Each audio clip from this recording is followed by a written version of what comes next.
മലയാളത്തിന്റെ big budget, bigger canvas, star studded ചിത്രം പേട്രിയറ്റിന്റെ അരങ്ങിലെയും അണിയറയിലെയും വിശേഷങ്ങളുമായി ശ്രീ മമ്മൂട്ടി.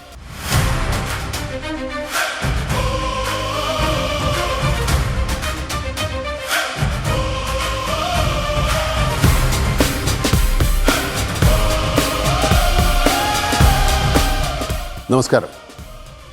മലയാള സിനിമ കാഴ്ചയുടെയും കാമ്പിൻ്റെയും പുതിയ ചക്രവാളങ്ങൾ തേടുന്ന ഈ വേളയിൽ ഞങ്ങൾ അവതരിപ്പിക്കുന്ന പേട്രിയറ്റ് എന്ന സിനിമയെക്കുറിച്ച് സംസാരിക്കാനാണ് ഞങ്ങൾ ഈ വേദിയിലെത്തിയിരിക്കുന്നത്. എല്ലാവർക്കും ഒരിക്കൽ കൂടി നമസ്കാരം. പേട്രിയറ്റ് ഒരു താരനിബിഡമായ ഒരു സിനിമയാണ്, ഒരു സ്റ്റാർ സ്റ്റഡഡ് മൂവി. ഒത്തിരി വർഷങ്ങൾക്ക് ശേഷം രണ്ട് സൂപ്പർ താരങ്ങൾ ഒന്നിക്കുന്നു, കുറേ യുവനിര താരങ്ങൾക്കൊപ്പം. സത്യത്തിൽ ആരാണ് ഇതിലെ ഹീറോ എന്നുള്ളതാണ് ഇപ്പൊ സോഷ്യൽ മീഡിയയിലെ ചർച്ച. ശരിക്കും പറഞ്ഞാൽ സത്യത്തിൽ ആരായിരിക്കും ഹീറോ? എൻ്റെ സംവിധായകൻ്റെ അഭിപ്രായത്തിൽ ഇത് പ്ലോട്ട് ഡ്രിവൺ സിനിമയാണ്. അപ്പോൾ കഥയാണ് ഇതിനകത്തെ ഹീറോ. കഥ തന്നെ ആയിരിക്കണം എല്ലായ്പ്പോഴും ഹീറോ. ആളുകൾ ഹീറോയെ കുറച്ച് നേരമേ കണ്ടുകൊണ്ടിരിക്കുകയുള്ളൂ, പിന്നെ കഥ കാണണം. അപ്പോൾ ഇതിന് വളരെ വിസ്തരിച്ചൊരു കഥയുണ്ട്. ഈ സിനിമ ചർച്ച ചെയ്യുന്നത് നമ്മൾ കണ്ടുപഴകിയ ഒരു വിഷയമല്ല, കുറേ കൂടെ വളരെ പുതിയതും നമുക്ക് ഇനിയുള്ള കാലം വളരെ ശ്രദ്ധയോടുകൂടി കൈകാര്യം ചെയ്യേണ്ട ചില കാര്യങ്ങളെപ്പറ്റിയുള്ള ഒരു ബോധവൽക്കരണം കൂടിയാണ്. എന്ന് വെച്ചാൽ അങ്ങനത്തെ ഒരു സിനിമയല്ല, പ്രൊപ്പഗൻഡ സിനിമയും അല്ല. ഇത് ഉദാഹരണങ്ങൾ വെച്ച് ഇങ്ങനെയൊക്കെ നടക്കാം, പക്ഷേ നടക്കരുത് എന്ന് പറയുന്ന ഒരു സിനിമയാണ്. അപ്പോൾ അങ്ങനെ ഒരു പ്ലോട്ട് ആകുമ്പോൾ ഒരുപാട് കോംപ്ലിക്കേഷൻസ് ഉണ്ടാവും, സബ് പ്ലോട്ട്. ഇല്ല, നമ്മൾ അതിനെപ്പറ്റി അങ്ങനെ നമ്മൾ ഒരു കാര്യത്തെ പറ്റിയാണ് പറയുന്നത്. അങ്ങനെ എല്ലാ ടെക്നോളജിയും പറ്റി പറഞ്ഞു കഴിഞ്ഞാൽ ഈ കാലമൊന്നും ഇത് പോരല്ലോ. ഒരു പ്രത്യേക ഇൻഫർമേഷൻ ടെക്നോളജിയെ പറ്റിയാണ് പറയുന്നത്. അതിനെപ്പറ്റി പറയുമ്പോൾ അത് കണ്ടുപിടിച്ചവർ അതെങ്ങനെ ഉപയോഗിക്കണം, അത് ദുരുപയോഗം ചെയ്യപ്പെട്ടാൽ എങ്ങനെ വരാം, ദുരുപയോഗം ചെയ്യുന്നവരുടെ പ്രവൃത്തികൾ എങ്ങനെയായിരിക്കും, അതിനെ തടയാൻ ശ്രമിക്കുന്നവരെ എങ്ങനെ അവർ ഇല്ലാതാക്കാൻ ശ്രമിക്കും, അങ്ങനെയൊക്കെയാണ് കഥയുടെ പോക്ക്. മനസ്സിലാവുന്നുണ്ടല്ലോ ഒരു പരിധിവരെ. ഒരു പുതിയ സാങ്കേതിക വിദ്യ എന്ന് പറഞ്ഞു ഇതിനകത്ത് പറയുന്നത്, ടെക്നോളജിയുടെ ഒരു അഡ്വാൻസ്മെന്റും. താങ്കളുടെ കാര്യത്തിൽ വ്യക്തിപരമായിട്ട് അങ്ങനെ ഒരുപാട് കാര്യങ്ങൾ കേട്ടിട്ടുണ്ട്. അതായത് ഗാഡ്ജറ്റ്സിന്റെ കാര്യത്തിൽ ഏറ്റവും അപ്ഡേറ്റഡ് ടെക്നോളജിയുടെ സാങ്കേതിക വിദഗ്ധനല്ല, അല്ല, പക്ഷേ ടെക്നോളജി വരുമ്പോൾ അപ്പൊ അതിനകത്ത് പുതിയ പുതിയ കാര്യങ്ങൾ അറിയുമ്പോൾ നമുക്ക് നാച്ചുറലി എല്ലാവർക്കും ഉണ്ടാകുന്ന ഒരു ക്യൂരിയോസിറ്റി, ആങ്സൈറ്റി, അതൊക്കെ തന്നെ ഉള്ളൂ. അത് പുതിയത് കാണുമ്പോൾ നമുക്ക് തോന്നൂലേ പുതിയ. അത് ഒരുപക്ഷെ എന്നിൽ ഇപ്പോഴും വളരാതെ കിടക്കുന്നൊരു കുട്ടിയുണ്ടല്ലോ. പുതിയ കളിപ്പാട്ടങ്ങളോടുള്ളൊരു ഭ്രമം, അത് കാണുമ്പോഴൊരു ആവേശം, അതൊക്കെ ഉള്ളൂ. അതിനപ്പുറത്തേക്ക് അത് കൂട്ടണ്ട. ആൾക്കാർക്ക് അങ്ങനെ ധാരണയുണ്ടെങ്കിൽ അത് ഒരു തിരുത്തേണ്ട കാലമായി. എനിക്കതിനെപ്പറ്റി അങ്ങനെയൊന്നും ഒരു പുതിയ ടെക്നോളജി കണ്ടുപിടിക്കാനുള്ള ബുദ്ധിയും വിവരമൊന്നുമില്ല. ഗാഡ്ജറ്റുകൾ വേറെ, നമ്മൾ നിത്യോപയോഗത്തിന് കിട്ടുന്ന ഒരുപാട്, നമ്മുടെ ഫോൺ പോലെയുള്ള, ഫോണിപ്പോൾ ഒരു ഗാഡ്ജറ്റ് അല്ലല്ലോ, കുറേ ഗാഡ്ജറ്റുകളാണ് ഒരു phone. Phone has become A organ, നമ്മുടെ ഒരു ശരീരത്തിൻ്റെ ഭാഗമായി, ഒരു അവയവമായി, കൈ കാലൊക്കെ പോലെ. അത്രത്തോളം നമ്മളോട് ചേർന്നിരിക്കുന്ന ഒരു വസ്തു ആയിക്കഴിഞ്ഞു ഫോൺ. ഫോണിൽ കൂടെ നടക്കാത്ത കാര്യങ്ങളില്ല. കുളിയും ജപവും ഇല്ലാതെ ബാക്കി എല്ലാ കാര്യവും നടക്കും. അപ്പോൾ അങ്ങനെ പുതിയ കാര്യങ്ങൾ, എനിക്ക് കുറച്ചുകൂടി വിഷ്വൽ ടെക്നോളജിയോടാണ് താല്പര്യം. ഞാൻ ഇതിനകത്ത് തന്നെയുള്ള ആളായത്. അതിൽ വരുന്ന പുതിയ കാര്യങ്ങൾ ഇങ്ങനെ വരുന്നു മാത്രമേ. ഈ ഒരു കുട്ടിയുടെ മനസ്സിപ്പോഴും ഉണ്ടെന്ന് പറഞ്ഞില്ലേ, ആ ഒരു കുട്ടിയുടെ മനസ്സും ആ ഒരു പാഷനും ഒക്കെ ഈ ആക്ടിങ്ങിനോടും ഉണ്ടാവുമല്ലോ സ്വാഭാവികമായിട്ടും, അല്ലേ? അത്രയും തന്നെ പാഷൻ. അതെങ്ങനെ, how do you keep that fire still burning? അത് നമ്മളെ നറിഷ് ചെയ്യുന്നു, നമ്മൾ അതിനെ പ്രോത്സാഹിപ്പിക്കുന്നതും പരിപാലിക്കുന്ന പോലെയാണ് നമ്മുടെ ആഗ്രഹങ്ങൾ നിലനിന്ന് പോകുന്നത്. അപ്പോൾ നമ്മൾ ആഗ്രഹങ്ങളുണ്ട് എന്ന് മാത്രമല്ല, അത് നേടിയെടുക്കാനുള്ള പരിശ്രമങ്ങളും കൂടെ ഉണ്ടാവണം. എല്ലാ പാഷനും, നമ്മുടെ ഇഷ്ടങ്ങൾ മറ്റുള്ളവർക്ക് ഉപദ്രവമില്ലാതെ നമുക്കത് കൊണ്ടു നടക്കാനും അത് പ്രാപിക്കാനുമുള്ള ഒരു ശ്രമങ്ങൾ അതെപ്പോഴും ഉണ്ടാവും. അത് ആരോഗ്യമനുസരിച്ച് മുന്നോട്ട് പോകുക എന്ന് മാത്രമേ ഉള്ളൂ. പക്ഷേ തുടക്കത്തിൽ ഇപ്പം ഒരു സ്റ്റാമ്പ് ഉണ്ടാക്കിയെടുക്കാൻ ഒരുപാട് സ്ട്രഗിളുകളും ഒരുപാട് എന്താ പറയുന്നത്, അസാമാന്യ ഒരു വിൽ പവർ വേണ്ടേ ഒരു ഫീൽഡിൽ, ഏത് ഫീൽഡായാലും. 800 കോടിയോ മറ്റുള്ള ജനങ്ങളിൽ നമ്മൾ സ്ട്രഗിൾ ചെയ്യാതെ ഇവിടെ നിലനിന്ന് പോകാൻ പറ്റില്ല. പിന്നെ നമ്മൾ ജനിച്ച് ഈ ജീവിതം അവസാനിക്കുന്നവരെ സ്ട്രഗിളാണ്. നമുക്ക് ഈ പറഞ്ഞ പോലെ പ്രതീക്ഷകളും ആഗ്രഹങ്ങളും അതിനുള്ള ഭ്രമവും ഒക്കെ ഉള്ളതുപോലെയാണ്. ഇല്ലാത്തവർക്ക് അത്ര വലിയ സ്ട്രഗിൾ വേണ്ട, ഉള്ളവർക്ക് അത് വേണം. അപ്പോൾ എന്തും നേടിയെടുക്കണമെങ്കിൽ നമ്മൾ ശ്രമങ്ങളില്ലാതെ പറ്റില്ല. നല്ലോണം പണിയെടുക്കണം. അതിന് തയ്യാറാകുമ്പോൾ നമുക്ക് ഇന്നല്ലെങ്കിൽ നാളെ വൈകിട്ടാണെങ്കിലും നമുക്കത് വരും എന്നാണ് എനിക്ക് തോന്നുന്നത്. സക്സസ്. ഇപ്പം ഒരുപാട് വർഷങ്ങൾക്ക് ശേഷം താങ്കളും മോഹൻലാലും 2 മെഗാ സ്റ്റാർസ് ഒന്നിക്കുകയാണ് ഒരു സിനിമയിൽ. അതിൻ്റെ ഒപ്പം ഒരുപാട് യുവതാരങ്ങളുണ്ട്. അപ്പൊ ഈ 2 സ്റ്റാർസ് ഒന്നിക്കുമ്പോൾ, വർഷങ്ങൾക്ക് ശേഷം ഒന്നിക്കുമ്പോൾ, അത് പ്രത്യേകിച്ച് ഹരികൃഷ്ണൻസിന് ശേഷം ഹരികൃഷ്ണൻസിന്റെ ഒരു ട്വിസ്റ്റ് ഉള്ള ഒരു അവസാനത്തിനൊക്കെ ശേഷം ഇങ്ങനെ ഒരു ഒന്നിക്കുമ്പോൾ, അത് ഇങ്ങനെ ഒരു മെഗാ ബഡ്ജറ്റ് മൂവി, ഒരുപാട് പ്രതീക്ഷകളുണ്ട് ജനങ്ങൾക്ക്.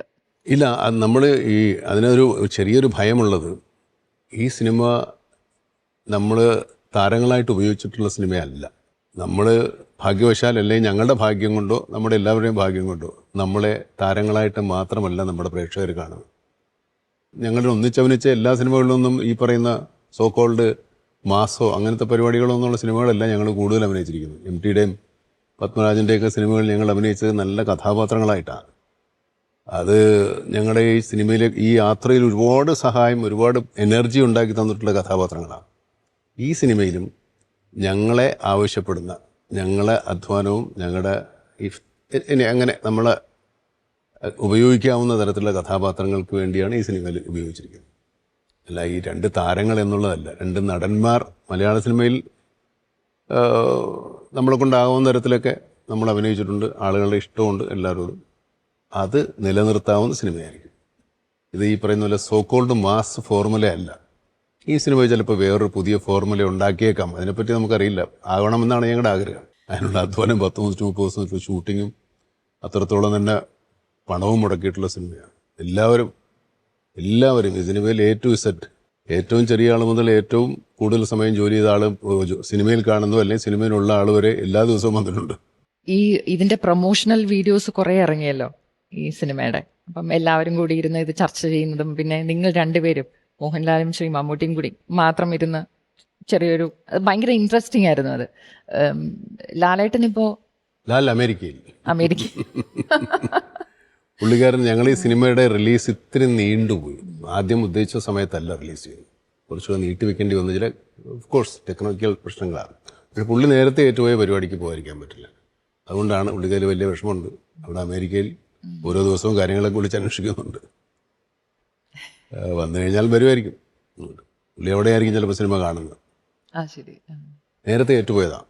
റീഷെഡ്യൂൾഡ്. അപ്പൊ നമുക്ക് ഒരാളിനെ കൂടെ ക്ഷണിക്കാനുണ്ട് നമ്മളുടെ ഈ ഒരു സ്റ്റാർ സ്റ്റഡഡ് ഷോയിലേക്ക്.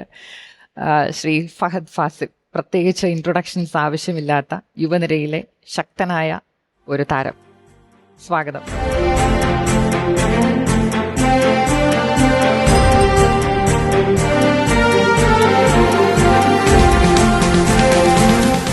സ്വാഗതം.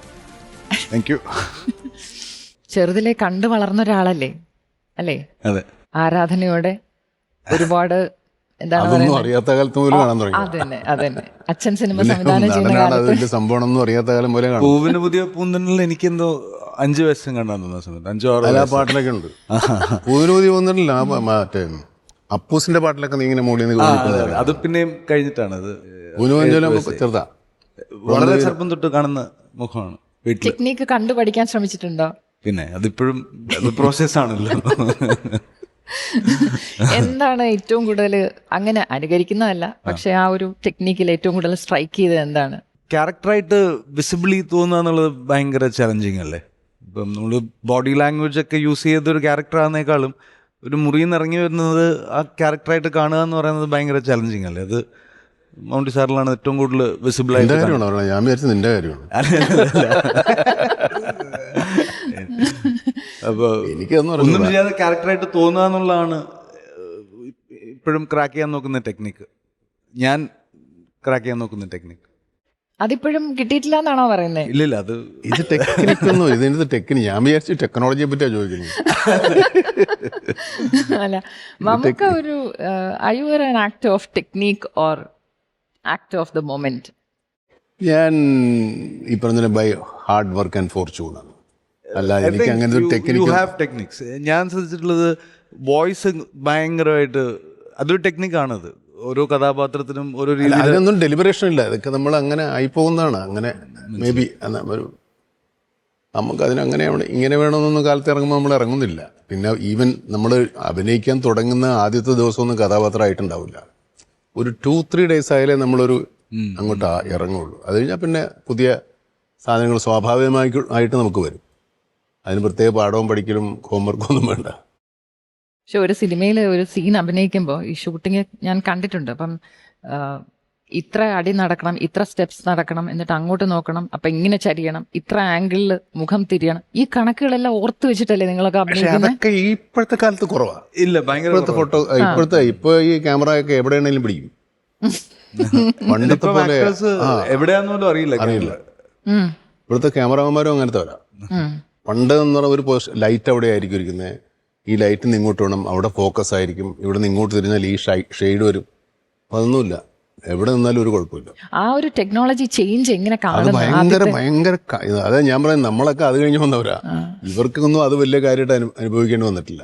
നമ്മൾക്ക് അങ്ങനെയല്ല. നമുക്ക് ഒരുപാട് എന്താ പറയാ, ഈ സിനിമയുടെ ചതുരങ്ങളുണ്ടായിരുന്നു. അതിൽ നിന്ന് ഇപ്പുറത്തേക്കും പോകാൻ പറ്റാത്ത ഈവൻ ക്യാരക്ടേഴ്സ് പോലും അതിന് ചില ചട്ടക്കൂട്ടുകളുണ്ട്. അപ്പൊ ഇവർക്ക് എന്തും ചെയ്യാം. ആ ഫ്രീഡം നമ്മൾ ഉപയോഗിക്കുന്നുണ്ടെന്ന് വെച്ചോളൂ, അല്ലേ? അതെ, എല്ലാ ഫീൽഡിലും വന്നേ. ഇപ്പം ഞങ്ങൾ മീഡിയ ഫീൽഡിലും ഉണ്ട് അങ്ങനെ ഒരു മീഡിയ ഒക്കെ കാണുന്ന പോലെ വല്ലതാണോ? ഇനി എന്തെല്ലാം വരാൻ കിടക്കുന്നു. അതാണ്. ക്യാമറ കോൺഷ്യസ് അല്ലല്ലോ ഇപ്പോഴത്തെ ജനറേഷൻ. ഫഹദ് ഇങ്ങനൊരു സ്റ്റാർ സ്റ്റഡഡ് ക്രൂവിൽ, അതായത് രണ്ടുപേരുടെ ഒപ്പം അഭിനയിക്കുകയാണ്. നിങ്ങളുടെ ആ ഒരു യുവനിരയുടെ റിയാക്ഷൻ എന്തായിരുന്നു?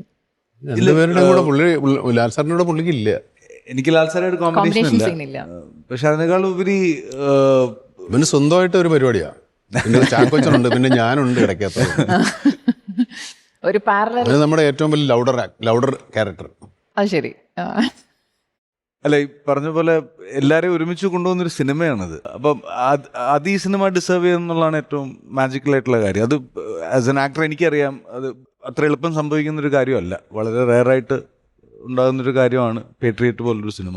ഫഹദ് ഒരു ആക്ട് ഓഫ് ദ മൊമെന്റ് ആണോ? അതായത് ഒരു ക്യാരക്ടറെ കുറിച്ച് പഠിച്ച് അതിനകത്തേക്ക് ഇറങ്ങാൻ സമയമെടുത്ത് കോൺസ്റ്റന്റ്ലി ഡയറക്ടർ എഴുതിയ ആളും ഡയറക്ടറും അവിടെ ഉണ്ടെങ്കിൽ അതാണ് ഏറ്റവും ഹെൽപ്ഫുൾ പ്രോസസ്സായിട്ട് തോന്നിയിട്ടുള്ളത്. റിസർച്ച് ഒന്നുമില്ല. ആ കഥാകൃത്ത് എങ്ങനെയാണ് ആ ക്യാരക്ടറിനെ കാണുന്നത്, ഡയറക്ടർ എങ്ങനെയാണ് ക്യാപ്ചർ ചെയ്യാൻ നോക്കുന്നത്, അതാണ് ഏറ്റവും ചാലഞ്ചിങ്. മഹേഷൊക്കെ ആയിട്ട് വർക്ക് ചെയ്യുമ്പോൾ ഏറ്റവും ചാലഞ്ചിങ് ആയിട്ടുള്ള കാര്യം ഈ മഹേഷ് എഴുതിയ കാര്യം ഇന്റർപ്രറ്റ് ചെയ്ത് പെർഫോം ചെയ്യാന്നുള്ളതാണ്. അതിനകത്ത് ഒരുപാട് ലെയേഴ്സ് ഉണ്ട്. ഇതെല്ലാം വന്നു പോവുകയും വേണം. ഈ സിനിമയിൽ മഹേഷിനെയാണ് ഏറ്റവും കൂടുതൽ ഡിപ്പെൻഡ് ചെയ്തിരുന്നത് as far as performance and looks and everything. ഇപ്പൊ ഞങ്ങള് വ്യൂവേഴ്സ് ആയിട്ട് സിനിമകൾ കാണുമ്പോൾ, ചില സിനിമകൾ കാണുമ്പോൾ നമുക്ക് തോന്നും അത് പൊന്തന്മാട പോലെ ഒരു സിനിമ. അപ്പൊ ഭാസ്കര പട്ടേലറായിട്ട് വന്നൊരു സിനിമ, അത് എൻറ്റയർ ചേഞ്ച് ആണ്. യൂഷ്വലി കാണുന്ന ഒരാളെ അല്ല, വേറൊരു കഥാപാത്രം, വേറൊരു മൂഡ്, വേറൊരു മാനറിസംസ് എല്ലാം മാറിയിട്ട് അപ്പൊ അങ്ങനെയൊക്കെ ഒരു കഥാപാത്രം ആയി കഴിഞ്ഞിട്ട് പിന്നെ തിരിച്ചതിന്ന് എങ്ങനെയാണ് ക്യാമറ കട്ട് പറയുമ്പോ പോകും. സ്റ്റാർട്ട് പറഞ്ഞാലേ വരുള്ളൂ. പൊന്തന്മാടെ ആയാലും ഭാസ്കര പട്ടേലർ ആയാലും അങ്ങനെ ഏതായാലും സ്വിച്ച് ഇട്ട പോലെ പോകും. സ്വിച്ച് ഇട്ട പോലെ വരാം. അതിനു മുമ്പ് കാലത്ത് പോലും വൈകുന്നേരം വരെ പൊന്തന്മാടായിട്ടൊന്നും ജീവിക്കാൻ പറ്റില്ലെന്നുണ്ട്. അതിനേക്കാളും അത്ഭുതകരമായ കാര്യം എന്താ അറിയാം, രാവിലെ തൊട്ട് വൈകിട്ട് വരെ മൃഗയെ ഷൂട്ട് ചെയ്തിട്ട് രാത്രി നമ്പർ 20 മദ്രാസ് മെയിലിൽ മമ്മൂട്ടിയായിട്ട് ഷൂട്ട് ചെയ്യും. അത് മമ്മൂട്ടിയായിട്ട് അഭിനയിക്കാൻ പറ്റില്ല. മമ്മൂട്ടി എന്ന് പറഞ്ഞ ഒരു സിനിമ നടൻ, ആൾക്കാരുടെ മനസ്സിലുള്ള സിനിമ ഒറിജിനലായിട്ട് നമ്മൾ അതാണ്. അപ്പം ഒരു സമയത്ത് ഒരുപാട് സിനിമകൾ ചെയ്തിട്ടുള്ള ഒരു അത് പിന്നെ അതിനൊന്നും ഒരു പിടിയുമില്ല അന്നത്തെ കാലത്ത്. കാരണം വെച്ചാൽ ഇപ്പോഴത്തെ പോലെ 100-120 ദിവസമൊന്നും ഇല്ലല്ലോ. അന്നൊരു സിനിമ ഒരു 30 ദിവസം 20 ദിവസം തന്നെ വലിയ സിനിമയാണ്. ഞാനന്ന് യാത്രാ സിനിമയ്ക്ക് 20 ദിവസം കൊടുത്തു എന്ന് പറഞ്ഞിട്ട് എല്ലാവരും വഴക്കായിരുന്നു. എന്തിനാ അത്രയും ദിവസം കൊടുക്കുന്നത്, ഞങ്ങൾ സിനിമ ഷൂട്ട് ചെയ്യണ്ടെന്നൊക്കെ പറഞ്ഞ് വഴക്കായി. അപ്പൊ പിന്നെ 20 ദിവസം എന്ന് പറയുമ്പോൾ ഈ 365 ദിവസം ഇല്ലേ. കുറേ സിനിമയിൽ അഭിനയിക്കും. ഏത് സിനിമ അങ്ങോട്ട് വിളിച്ചാൽ അങ്ങോട്ട് പോയി, ഇങ്ങോട്ട് വിളിച്ചാൽ ഇങ്ങോട്ട് വരും എന്നുള്ള അവസ്ഥ ആദ്യം.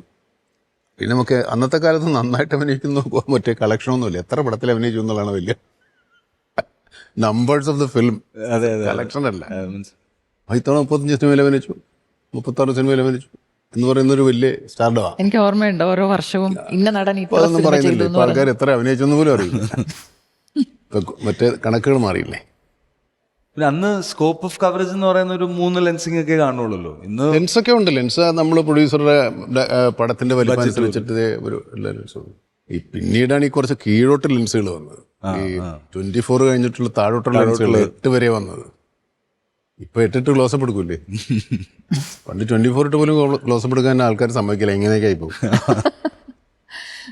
ഫഹദൊക്കെ വളരെ ചൂസി ആയിട്ടാണ് സിനിമകൾ ചെയ്യുന്നത് അല്ലേ? വളരെ ചൂസി ആയിട്ടല്ലേ സിനിമകൾ ചെയ്യുന്നത് എന്ന് വെച്ചാ വർഷത്തിൽ ഒരു സിനിമ അല്ലെങ്കിൽ അങ്ങനെ ഒരു വർഷത്തിലൊരു സിനിമയൊന്നുമല്ല ഇല്ല, അതിന് കൂടുതൽ. ഞാൻ 2010 മുതൽ 11 സിനിമ ചെയ്തിട്ടുണ്ട്. അത് പക്ഷെ ഇപ്പൊ അങ്ങനെ ഇപ്പൊ ഇല്ല. അത് മനഃപൂർവ്വം ആണോ അങ്ങനെ ഒരു അല്ല, അങ്ങനെ മനഃപൂർവ്വം അല്ല. ഈ പറഞ്ഞില്ലേ 120 ദിവസം പോയി എങ്ങനെ അഭിനയിക്കാൻ? മിനിമം 60 ദിവസവും. ഡയറക്ടേഴ്സ് വന്ന സമയം ചോദിക്കുമെന്ന്, ഈ ഒരു സീക്വൻസ് തുടങ്ങുന്നതിന് മുമ്പ് ഒരു 5 ദിവസം ബ്രേക്ക് ചെയ്യാൻ പറ്റുമോ? ഓഡിയൻസിനെ സംബന്ധിച്ചിടത്തോളം ഒരുപാട് കോണ്ടന്റ് സിനിമയിലുണ്ട്. സിനിമയിൽ തന്നെ മലയാളം, തമിഴും തെലുങ്കും ഒക്കെ ഇപ്പോൾ ഇവിടെ വരുമല്ലോ. പിന്നെ മറ്റു വിൻഡോസ് ഉണ്ട്, മറ്റ് പ്ലാറ്റ്ഫോംസ് ഉണ്ട്. അപ്പോൾ ആൾക്കാർക്ക് സിനിമ ഇല്ലാത്ത പ്രശ്നങ്ങളൊന്നുമില്ല.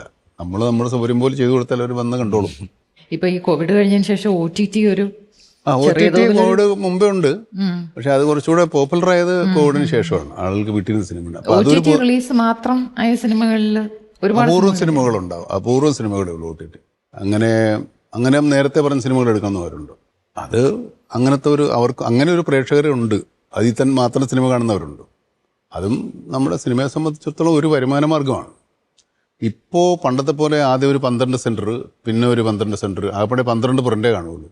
ഇത് കേരളത്തിൽ 10, 300, 350 തിയേറ്ററിൽ ഓടി വരുമ്പോൾ 1, 1.5, 2 കൊല്ലോ. ഇപ്പോൾ അതല്ല, ഈ 300 പ്രിൻ്റല്ലേ പോകും. ഒറ്റയടിക്ക് എല്ലാ തിയേറ്ററിലും വരും.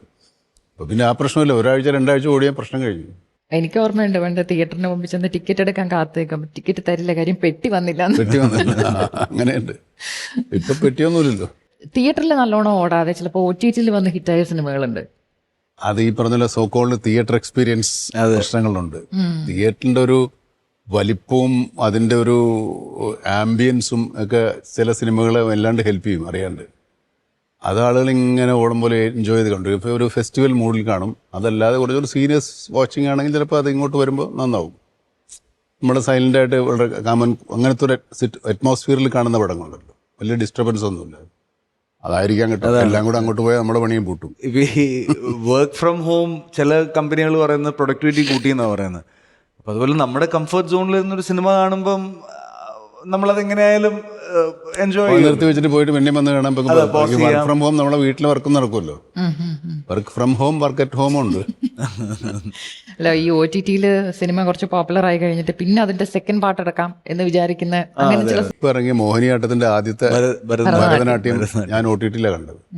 അപ്പൊ തന്നെ ഞാൻ അവരെ വിളിച്ചു പറഞ്ഞു, ഇത് നല്ല കണ്ടന്റാണ്, എനിക്ക് ഭയങ്കര ഇഷ്ടമായി. അങ്ങനെ ഒരുപാട് സിനിമകളുണ്ട്.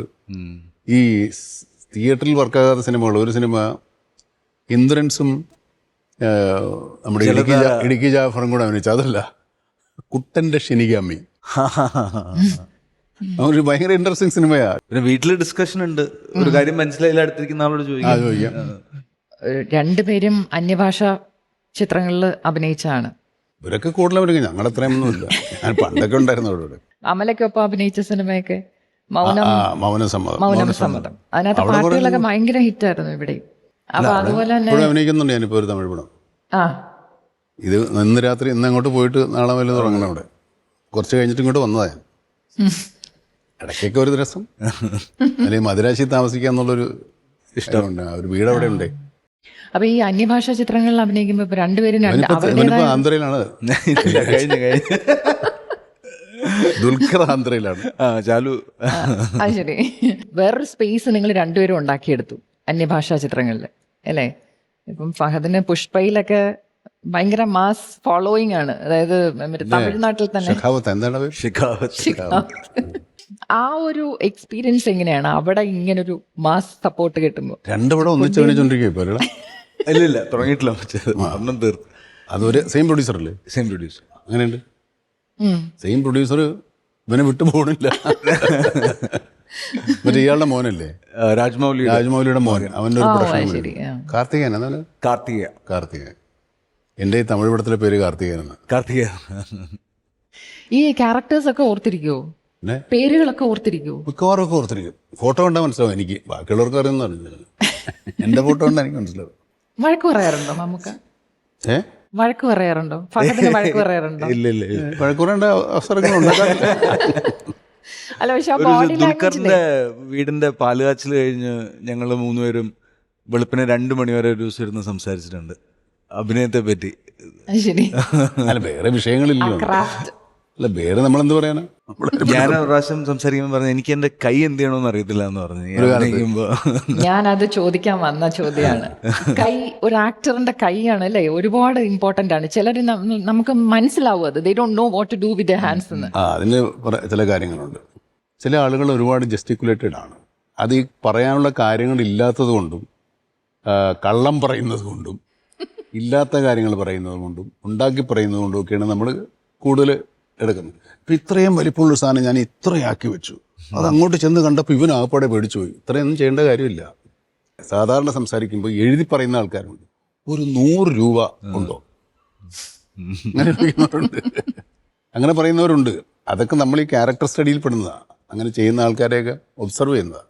ഈ അന്യഭാഷ ചിത്രങ്ങളുടെ കാര്യം പറഞ്ഞപ്പോൾ നമ്മൾ ഈ തമിഴും തെലുങ്കും ഹിന്ദിയൊക്കെ ഇവിടെ വന്ന് നമ്മൾ ഈ ബ്രഹ്മാണ്ഡ സിനിമകൾ കണ്ട് നമ്മൾ ഞെട്ടിത്തെറിച്ചിരുന്നിട്ടുണ്ട്. അങ്ങനെ നമുക്ക് അപ്പോൾ ഇപ്പോഴും കണ്ടൻറ്റുള്ളൂ. കണ്ടൻറ്റും നമ്മൾ മേക്കിങ്ങിലുമാണ് നമ്മൾ നിലനിന്ന് പോകുന്നത്. അപ്പോൾ ഈ നമ്മുടെ കണ്ടൻറ്റ് വെച്ചിട്ടാണ് നമ്മൾ ഇവരെ അങ്ങോട്ട് വിളിക്കുന്നത്. പക്ഷേ നമുക്ക് ഇവരെ ഒന്നും ഞെട്ടിക്കാനുള്ള അവസരങ്ങൾ ഇവരൊന്നും ഉണ്ടായിട്ടില്ല. ശരിക്കും ഈ സിനിമ അങ്ങനെ ഉദ്ദേശിച്ചെടുത്തതല്ല. പക്ഷേ അങ്ങനൊരു വിഷയം വളരെ വലിയ വിഷയമായതുകൊണ്ട് ഇത് ഒരു വലിയ ഒരുപാട് സ്പെൻഡ് ചെയ്തെടുക്കേണ്ട, ഒരുപാട് സ്കെയിലെടുക്കേണ്ട സിനിമയായി മാറി. ആദ്യം പറഞ്ഞ ബഡ്ജറ്റിൻ്റെ ഇരട്ടിക്ക് കഴിഞ്ഞിട്ടാണ് ഈ സിനിമയുടെ അതും കഴിഞ്ഞു. അപ്പോൾ സിനിമ നാച്ചുറലി പുതിയ പുതിയ അഡീഷൻസ് വന്നു. ഒരുപാട് പലതരത്തിലുള്ള അഡീഷൻസ്. പിന്നെ ആർട്ടിസ്റ്റ് വന്നു, കുറേ ആൾക്കാർ വന്നു, തുടങ്ങിയ കാലത്തുള്ള കഥയിൽ നിന്ന് മാറ്റങ്ങൾ വന്നു. അങ്ങനെ മൊത്തം ബൃഹത്തായി. മലയാളത്തിൽ നടക്കുന്നേ ഉള്ളൂ. മലയാളത്തിൽ നടക്കുന്നതെന്നുള്ളൂ. രാജ്യത്തിന്റെ കഥയാണ് ടോട്ടൽ ദേശീയ രാജ്യത്തിൻ്റെ അല്ല, നമ്മുടെ നാട്ടിൽ കേരളത്തിൽ മാത്രം പറയേണ്ട ഒരു കാര്യമല്ല, കേരളം ഇന്ത്യ മുഴുവൻ അറിയേണ്ട ഒരു കാര്യമാണ്. അപ്പോൾ അങ്ങനെ വരുമ്പോൾ ഈ പറയുന്ന ഫഹദും ചാക്കോച്ചനും കൂടാതെ ലാലും കൂടാതെ കുറേ ആൾക്കാർ വേറെയുണ്ട്. സ്ത്രീ കഥാപാത്രങ്ങൾക്കൊക്കെ ആ പ്രേമിക്കലും പാട്ടുപാടലൊന്നുമില്ല ഇതിനകത്ത്. നയൻതാര മുതൽ രേവതി, ദർശന, ജരൻ, പിന്നെ ഗ്രേസ് ആന്റണി, രാജീവ് ഒരു വളരെ ഇമ്പോർട്ടൻ്റ് റോളിലാണ്. രേവതി വളരെ ഇമ്പോർട്ടൻ്റ് റോളിലാണ്. ജിനു ജോസഫ്, അങ്ങനെ ഒത്തിരി ആൾക്കാരുണ്ട്. സിദ്ദീഖിൻ്റെ മക്കൾ, അങ്ങനെ 3-4 പിള്ളേർ വേറെ ഉണ്ട് പുതിയ. പക്ഷേ റിയാലിറ്റിയിൽ ഇങ്ങനെ ഒരു സിനിമ മലയാളത്തിന് പുറത്ത് ഒരു 120 ഡേയ്സിൽ ഷൂട്ട് ചെയ്ത് തീർക്കാൻ പറ്റില്ല. അല്ല വേറെ ആൾക്കും ഇത്രയും എളുപ്പത്തിൽ ഷൂട്ട് ചെയ്യാൻ പോലും. വെളിയിലൊക്കെ ആണെങ്കിൽ 2 കൊല്ലമോ 3 കൊല്ലമോ ഒക്കെ ആവും. ഈ പടത്തിന് കിട്ടിയ ആക്സസ് എനിക്ക് തോന്നുന്നില്ല ഇനി ഒരു സിനിമയ്ക്ക് കിട്ടുമെന്ന്. ഇപ്പം ശ്രീലങ്കയിൽ തന്നെ നമ്മൾ അവരുടെ ആർമി ബേസ് ഒക്കെ ഷൂട്ട് ചെയ്തിട്ടുണ്ട്. ഇവിടെ നിന്ന് അങ്ങോട്ട് പോകുമ്പോൾ നമുക്ക് വേണമെങ്കിൽ ഫ്ലൈറ്റ് ഷൂട്ട് ചെയ്യാം. എല്ലാം ഓപ്പൺ ആയിരുന്നു നമുക്ക്. ഇനി അങ്ങനെ ഒരു ആക്സസ് കിട്ടുന്ന ഒരു സിനിമ ഉണ്ടാവുമെന്ന് എനിക്കറിയില്ല. അത്രയും ഉണ്ടാവുമായിരിക്കും. ശ്രീലങ്കയിലൊക്കെ ഭയങ്കര കോപ്പറേഷൻ ആയിരുന്നു. എവരിവേർ ഡൽഹിയിലൊക്കെ റോഡ് കാണുന്ന ഷൂട്ട് ചെയ്യായിരുന്നു. ഇത് നമുക്കൊരു പ്രസ്റ്റീജ് സിനിമ, ഇന്ത്യൻ സിനിമയുടെ ഒരു പ്രസ്റ്റീജ് സിനിമ ആകട്ടെ എന്നാണ് ആഗ്രഹിക്കുന്നത്. അങ്ങനെ ആവട്ടെ. Everybody is waiting. ഈ ഓഡിയൻസ് വെയിറ്റ് ചെയ്യുമല്ലോ നമ്മുടെ ഒരു സിനിമ കാണാൻ. അതുപോലെ മൗണ്യങ്ങൾ വെയിറ്റ് ചെയ്യാറുണ്ടോ? ഇങ്ങനെ ഓഡിയൻസ് എന്ത് ആയിരിക്കും റിയാക്ട് ചെയ്യാൻ പോകുന്നതെന്നുള്ള. പിന്നെ അപ്പൊ with patriot are you in that mode now? നമ്മളെ വെയിറ്റ് ചെയ്തിരിക്കില്ല. സിനിമയുടെ ഷൂട്ടിലാണെങ്കിലും ഒരു വയലാപ്പണം തുറന്നെടുക്കും നേരത്തെ അതിലേക്ക് ഇങ്ങനെയുണ്ട്, എന്തായി ഇവൻ ഇപ്പോൾ ഇന്നലെയും ഒക്കെ നമുക്ക് ഓരോരോ പ്രശ്നങ്ങൾ ഇങ്ങനെ വരുമ്പോൾ സ്വാഭാവികമായിട്ടും നമ്മളൊരു ഇത്രയും നാളത്തെ കഷ്ടപ്പെടല്ലേ, എൻ്റെ റിസൾട്ട് അറിയാൻ നമുക്ക് റിസൾട്ട് നമ്മളെ ബാധിക്കുകയും ചെയ്യും ചെറുതായിട്ട്. 2 ദിവസം കഴിയുമ്പോൾ അതങ്ങ് മാറും, വെച്ച് നല്ലതായാലും ചീത്തയായാലും. പക്ഷേ എന്നാലും നമുക്കൊരു ആകാംക്ഷ ഉണ്ടാവും. വെറുതെ അല്ലല്ലോ, നമ്മൾ അത്രയും ഉണ്ടാവില്ലേ. ഭയങ്കരമായിട്ടുണ്ട്. അത് വർക്കിനെ ബാധിക്കുന്നുണ്ട്. അത് പക്ഷേ അത് വേണ്ട. ഇപ്പോൾ നിങ്ങൾ രണ്ടുപേരും പറഞ്ഞു ഇത്രയും ഒരു ബ്രഹ്മാണ്ഡ സിനിമ, ഇത്രയും വലിയൊരു 1 ബജറ്റ്, ഇത്രയും രാജ്യങ്ങളിൽ പോയി ഷൂട്ട് ചെയ്തൊക്കെ. അപ്പൊ ഇതിന്റെയൊക്കെ പിന്നിലെ ഫോഴ്സ് എന്ന് പറയുന്നത് ഒരാളാണ് അല്ലേ, മഹേഷ് നാരായൺ. അപ്പൊ നമുക്ക് അദ്ദേഹത്തെ കൂടി captain of the ship. Yes. So let us invite the captain of the ship, Mahesh Narayanan.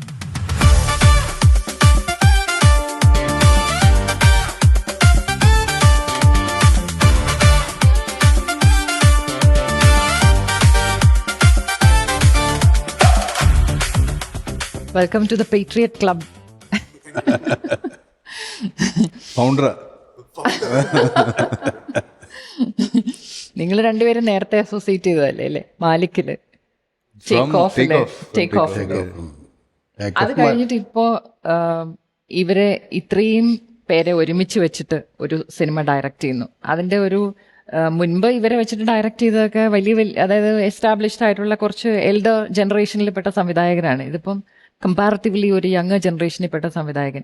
ഇപ്പൊ ഞാനൊരു ഫറാഖ് ഖാൻ ഇല്ലേ, ഫറാഖ് ഖാൻ മുമ്പ് ഷാറുഖ് ഖാന്റെ ഓം ശാന്തി ഓം ഡയറക്റ്റ് ചെയ്ത് കഴിഞ്ഞിട്ട് അതിനകത്തൊരു ഫൈനൽ പാർട്ട് സീനിലെ എല്ലാവരും സ്റ്റാർസും കൂടി, എന്നിട്ട് ഫറാഖ് ഖാൻ ഒരു ഇന്റർവ്യൂവിൽ പറഞ്ഞു, I got my hair standing out like this.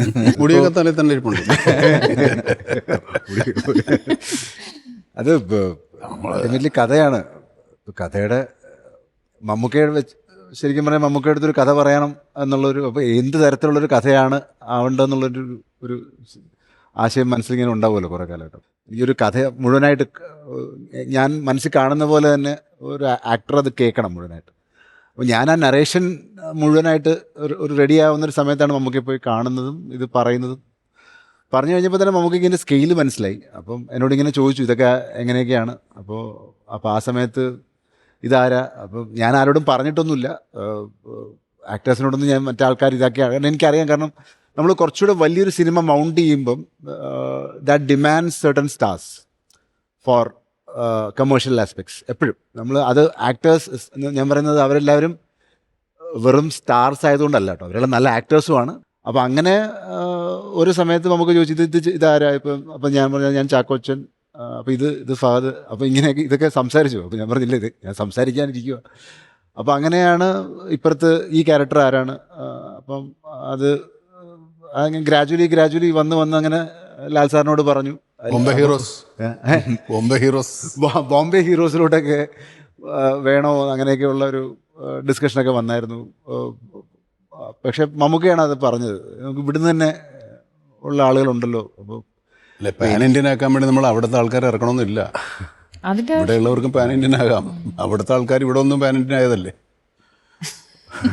അപ്പം അങ്ങനെ ഞാൻ ശരിക്കും അങ്ങനെ ഒരു മമ്മൂക്ക ലാൽ സാർ പടം എന്നുള്ള ലെവലിൽ ആഗ്രഹിച്ചല്ല, അങ്ങനെയൊന്നും ചിന്തിച്ചിട്ടില്ല. ഈ പടം കഥാപാത്രങ്ങളാണ്.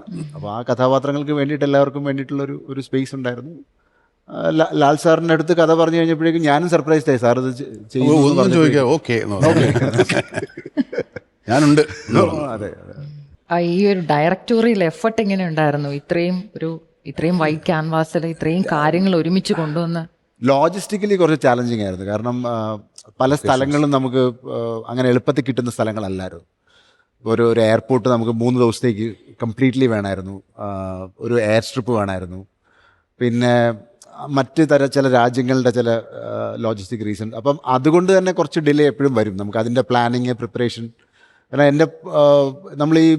ഇപ്പം നമ്മൾ എത്രയൊക്കെ വലിയ സിനിമ നമ്മൾ പറയുമ്പോഴും നമ്മുടെ മലയാളത്തിൽ നിന്നാണ് ആലോചിക്കുന്നത്. അപ്പോൾ ഡെഫിനറ്റ്ലി നമ്മൾ അതിൻ്റേതായിട്ടുള്ള എല്ലാ സാധനങ്ങളും നമ്മൾ പല രീതിയിലുള്ള സെറ്റപ്പുകൾ പിന്നീട് മാറ്റേണ്ടതായിട്ട് വരും. അപ്പം ഒരു സീൻ തീരണമെങ്കിൽ ചിലപ്പോൾ 2-3 കൺട്രി കഴിഞ്ഞാലേ ആ സീൻ തീരുള്ളൂ. കാരണം അത് അങ്ങനെ സംഭവിച്ചിട്ടുണ്ട്. അതുകൊണ്ടുള്ള ലോജിസ്റ്റിക്സ്. പക്ഷെ അതിന് ടെക്നീഷ്യൻസ് എല്ലാവരും കൂടെ നിന്ന്, എൻ്റെ പ്രൊഡക്ഷൻ ഡിസൈനേഴ്സ്, ക്യാമറമാനൊന്നും പോയിട്ടേ ഇല്ല. 1.5 കൊല്ലം മറ്റേ ഒന്നാള് സിനിമോഗ്രാഫേഴ്സ് എല്ലാവരും സാധാരണ പതിയാൻ പോണതായതല്ലൊക്കെ.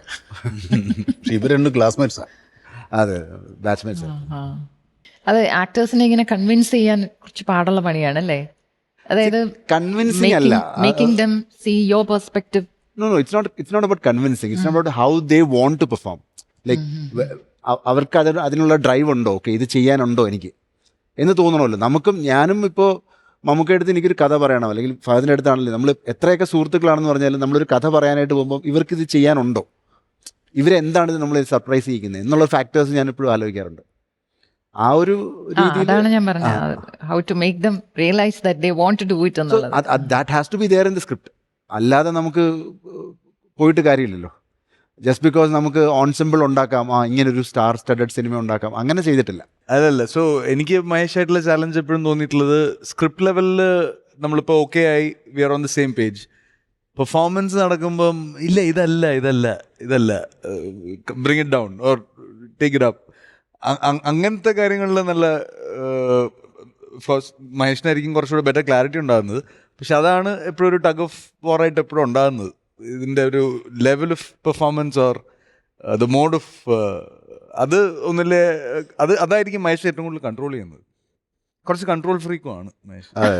ഞാൻ കുറച്ച് ഹൈപ്പറാണ് ഞാൻ ഇരുന്ന് ഷൂട്ട് ചെയ്യാറില്ല.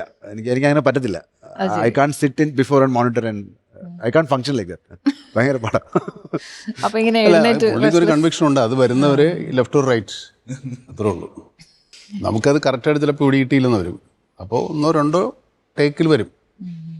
നമ്മൾ എന്തെങ്കിലുമൊക്കെ ഇട്ട് കൊടുക്കും, അതിലേതെങ്കിലും ഒന്ന് പുള്ളി പിടിക്കും. ഇപ്പൊ നയൻതാരയുണ്ട് സിനിമയിൽ. Nayanthara is a rarity in Malayalam cinema അല്ലേ? അങ്ങനെ മലയാളത്തില് ഒരുപാടൊന്നും അഭിനയിക്കാറില്ല. നയൻതാരക്കുള്ള റോളാണ് നയൻതാര ചെയ്യുന്നത്. അതെ അതെ.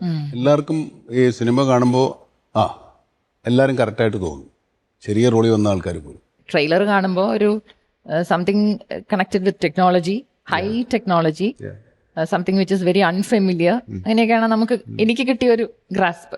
എന്തോ പക്ഷെ അത് പെട്ടെന്ന് നമുക്ക് മനസ്സിലാവും. ഐഡിയ ഫോറിനേ അല്ല, പെട്ടെന്ന് ആൾക്കാർക്ക് റിലേറ്റ് ചെയ്യാൻ പറ്റും.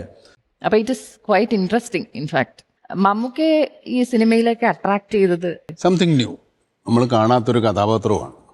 ചെയ്യാത്ത ചില അങ്ങനത്തെ അല്ല, ഒരു ഇയാളുടെ സീനുകൾ അങ്ങനത്തെയാണ്. എല്ലാം വേറെ വേറെ, നമ്മളിതുവരെ ചെയ്യാത്തതും വേറൊരു തലത്തിൽ കാണാവുന്നതുമായ സിനിമയാണ് എന്നെ സംബന്ധിച്ചിടത്തോളം. ഇല്ല, ഞാൻ അല്ലാതൊരു കാഷ്വൽ ചോദ്യം ചോദിക്കട്ടെ. ഇപ്പം ഇന്റർവ്യൂസ് നിങ്ങൾ എല്ലാവരും ഒരുപാട് ഫേസ് ചെയ്യുന്നതാണ്. ഇങ്ങനെയുള്ള ഇന്റർവ്യൂസ് ഈ ചോദ്യങ്ങൾ ചോദിക്കുമ്പോൾ ഇത് എത്രാമത്തെ തവണയാണ് ദൈവമേ ഞാൻ കേൾക്കുന്നത് എന്ന് വിചാരിക്കാറുണ്ടോ മനസ്സിൽ? ചില ആ ചോദ്യകർത്താക്കൾ ചില വളരെ ഈസി ആയിട്ട് പറയും എന്തായിരുന്നു എക്സ്പീരിയൻസ്. നമ്മൾ പിന്നെ എക്സ്പീരിയൻസ് പറയണം, ചോദിക്കുന്ന ആൾക്കൊരു ബുദ്ധിമുട്ടുണ്ട്. അങ്ങനെയല്ലേ, ഒരു കുറച്ചുകൂടെ എന്തെങ്കിലും ഇതിനെപ്പറ്റി അറിയുകയും അറിയിക്കുകയും ചെയ്യുന്ന ഒരു ചോദ്യ ഉത്തരങ്ങളായിരിക്കും രസം. അതിന് നമുക്ക് മറുപടി പറയാനുണ്ടാവും. ഞാനത് പലപ്പോഴും വിചാരിക്കാറുണ്ട്. അങ്ങനെ അതിനാണ് നമ്മൾ ഈ ആളുകളെ ഇങ്ങനെ മാറ്റുന്നത്. പറഞ്ഞു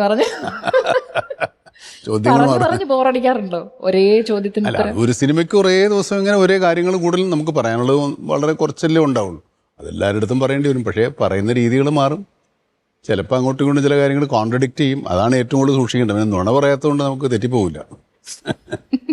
എനിക്ക് പിന്നെ ഈ ഫുൾ ഷൂട്ട് ചെയ്ത് കഴിഞ്ഞിട്ടാണല്ലോ ഈ പ്രൊമോഷനിലേക്ക് വരുന്നത്. അതെ. അപ്പൊ ഈ ചെയ്തത് കറക്റ്റ് ആണോ റൈറ്റ് ആണോ, ഞാൻ അവിടെ സ്റ്റക്കായിരിക്കും. പ്രൊമോഷന് വന്നിട്ട് എന്താ പറയേണ്ടത് മൊത്തത്തിൽ ബ്ലോക്ക് ആവും. മഹേഷിന് എന്താണ് ഇതിനെപ്പറ്റി ഒരു പ്രതീക്ഷ? ഞാനിതിനെ ഞാൻ ഇവരോടൊക്കെ നറേറ്റ് ചെയ്യുന്ന സമയത്ത് ഞാൻ കാണുന്നൊരു സിനിമയുണ്ട്, അത് ഇവരും കാണുന്നുണ്ട്. അതെനിക്ക് തിയേറ്ററിൽ കാണിക്കാൻ പറ്റിയാൽ ഐ എം ഹാപ്പി. അത്രേ ഞാൻ പറയുന്നുള്ളൂ. കഥ പറഞ്ഞതുപോലെ പുള്ളി മനസ്സിൽ വിചാരിച്ച പോലെ സ്ക്രീനിലുണ്ടെങ്കിൽ അയാളെ സന്തുഷ്ടനാണെന്നുള്ളതാണ്. പക്ഷേ പുള്ളി പറഞ്ഞപ്പോൾ നമുക്കൊരു വിഷൻ ഉണ്ടല്ലോ. നമ്മളൊരു സിനിമ കണ്ടിട്ടുണ്ട്, നമ്മൾ ഓരോരുത്തരും ഓരോ സിനിമ കണ്ടിട്ടുണ്ട്. പുള്ളി പറഞ്ഞ സിനിമയും ഞങ്ങൾ കണ്ട സിനിമയെക്കാളൊക്കെ ഒത്തിരി ഒത്തിരി ഒത്തിരി വലിയ സിനിമയാണ്. ഒത്തിരി ഒത്തിരി മുകളിലാണ് ഈ സിനിമ. അത്ഭുതകരമായിട്ട് തോന്നി. ഇപ്പം നമുക്ക് പേടിയെന്ന് വെച്ച് കഴിഞ്ഞാൽ നമ്മൾ പറഞ്ഞ് കേട്ടുന്നുണ്ടോ എന്നുള്ളൊരു പേടിയുണ്ട്. അങ്ങനെ വിചാരിക്കരുത്. എന്നാലും ഞങ്ങൾക്കൊക്കെ ഒരു സന്തോഷമുണ്ട് ഇങ്ങനെ ഒരു സിനിമ എടുക്കാൻ പറ്റിയില്ല. കാണുമ്പോൾ നിങ്ങൾക്കും ആ സന്തോഷം ഉണ്ടാകുമെന്ന് ഞങ്ങൾ വിചാരിക്കുന്നു. അങ്ങനെയാണെങ്കിൽ ഇത് മലയാള സിനിമയുടെ വലിയൊരു നാഴികക്കല്ലോ അല്ലെങ്കിൽ ഒരു ടേണിംഗ് പോയിന്റും ആകും. അങ്ങനെ ഒന്നാവട്ടെ. സന്തോഷം. Patriot.